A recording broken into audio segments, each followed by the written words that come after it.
उसे जीना नहीं था, वो खुद को खत्म कर देना चाहती थी। उसके दिमाग में हमेशा यही विचार आ रहा था। उसने डिसीजन ले लिया था, सिर्फ अंत कैसे करे इसके बारे में सोच रही थी। चारों ओर अंधेरा ही था। अपनी ही सोच में मगन पूजा नीचे बैठकर बहुत देर तक फर्श की तरफ एकटक देख रही थी। पति के धोखे से वह अंदर से टूट गई थी। उसके बोले हुए शब्द पूजा के दिल में घाव कर गए थे। इस बार प्रकाश ने हद पार कर दी थी। अब जीने का कोई मतलब ही नहीं था। अब खुद को खत्म कर दूं, इसके सिवा दूसरा विचार उसके मन में नहीं आ रहा था। दोनों बच्चे गहरी नींद में थे। एक नजर उनकी तरफ देखा, उसके सिर पर प्यार से हाथ फेरा। आंखों में आंसुओं की धारा बहने लगी।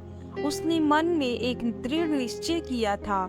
रात के 2 बजे थे, हर तरफ बहुत सन्नाटा था और वह धीरे से उठी और दूसरे रूम में गई। गले में फांसी का फंदा डालने ही वाली थी, तभी कुछ गिरने की आवाज आई। पूजा का 2 साल का बेटा जोर जोर से रोने लगा। उसी क्षण पूजा की 6 साल की बेटी चिल्लाने लगी, मम्मी छोटू बेड के ऊपर से नीचे गिर गया है, तुम कहाँ हो? देखो ना छोटू कितना रो रहा है। पूजा भाग कर दूसरे रूम में आई और अपने बेटे को उठाकर अपनी गोद में ले लिया और अपने सीने से लगा लिया। बेटी रोते हुए बोली, मम्मी तुम कहाँ चली गई थी? मुझे बहुत डर लग रहा था। तुम हम दोनों को छोड़कर कहीं मत जाना, मुझे अकेले में बहुत डर लगता है। पूजा अपने दोनों बच्चों को पास लेकर जोर से गले से लगा लिया और रोने लगी। दोनों बच्चे उसके सीने से लिपटकर सो गए। रोते रोते पूजा को कब नींद आ गई उसे पता ही नहीं चला। काम वाली बाई की आवाज से पूजा की नींद टूटी। अरे मैडम, आपने बाहर का गेट खुला क्यों छोड़ दिया था? अरे मैडम, क्या हुआ?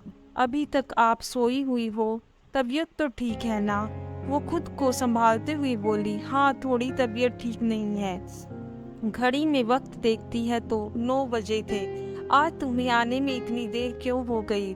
मैडम चौथी गली में मेहता जी रहते हैं, उनकी बहू ने फांसी लगाकर आत्महत्या कर ली। 2 बच्चे हैं उनकी एक 10 साल की बेटी है और 6 साल का बेटा है। यह सुनकर पूजा के कलेजे को धक्का लगा। उसने पूछा, कब हुआ? काम वाली बाई ने बोला, रात को हुआ मैडम। मैंने ऐसा सुना है कि दोनों पति पत्नी में किसी बात को लेकर झगड़े होते थे और वह रात से ही घर से बाहर है। कमबख्त अभी तक नहीं आया। अचानक पूजा ने गुस्से से बोली, अच्छा किया वह आया या नहीं आया, उससे क्या फर्क पड़ता है? अब वह थोड़ी ही न देखने आने वाली है।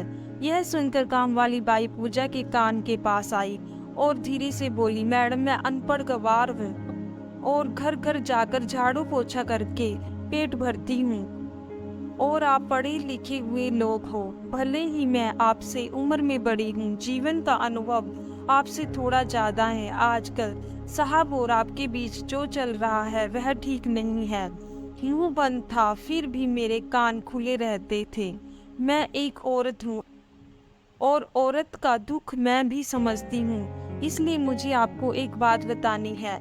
आत्महत्या यह कोई भी समस्या का समाधान हो ही नहीं सकता। जिंदगी में उतार चढ़ाव तो होते ही रहते हैं। इसका मतलब ऐसा नहीं है कि आप अपनी जान दे दो। मैडम जी, कभी कभी आदमी अपना रास्ता भटक जाता है पर अंत में घूमकर अपने ही घर वापस आता है, और जब नहीं आए तो भी क्या फर्क पड़ता है।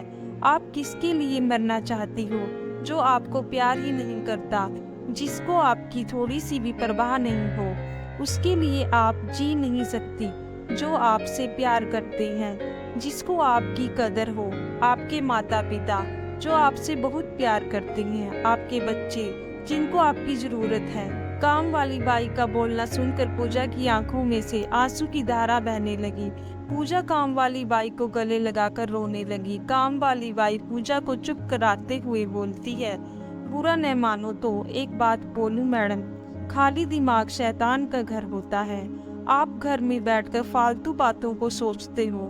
मैं आपके घर में काम करने के बाद 9 से 3 इस वक्त स्कूल में झाड़ू लगाने जाती हूँ। वहाँ की प्रिंसिपल मैडम बहुत अच्छी है। आप तो पढ़े हुए हो, अगर आप बोलती हो तो मैं आपके लिए टीचर का काम करने का पूछूं क्या? आपका वक्त भी निकल जाएगा और मन भी लग जाएगा।